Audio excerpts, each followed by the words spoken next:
સુરત શહેરમાં મિલકત વિરુદ્ધના ગુનાઓ અટકાવવા માટે ક્રાઇમ બ્રાન્ચની ટીમો સતત લાગેલી હોય છે. એ અનુસંધાને એન્ટી એસ્ટ્રોઝોનના પીઆઈ સિંધા અને પીએસઆઈ મેડાની ટીમને એક બાતમી મળેલી. સાહિલ ઉર્ફે વસીમ જાફીર શેખ લિંબાયતનો રહેવાસી, જે ચેન સ્નેચિંગના ગુનાઓમાં સંડાવાયેલો છે. અગાઉ પણ એના વિરુદ્ધમાં 6 અલગ અલગ પોલીસ સ્ટેશનમાં ગુનાઓ છે અને પાસામાં જઈને આવેલો છે 20 દિવસ પહેલાં.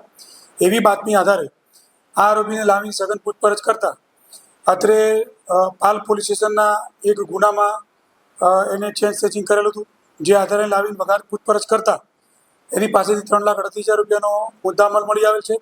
અને અશ્વિની કુમાર પાલ અને અડાજણ પોલીસ સ્ટેશનના ગુનાઓ એને કબૂલ કર્યા છે. ટોટલ એના વિરુદ્ધમાં 10 ગુનાઓ છે. આ આરોપી હમણાં જસ્ટ 20 દિવસ પહેલાં પાસામાંથી છૂટી આવેલ છે. અત્યારે એને અટક કરી વધુ કાર્યવાહી માટે અશ્વિની કુમાર પોલીસ સ્ટેશનમાં સુપ્રત કરવામાં આવેલ છે.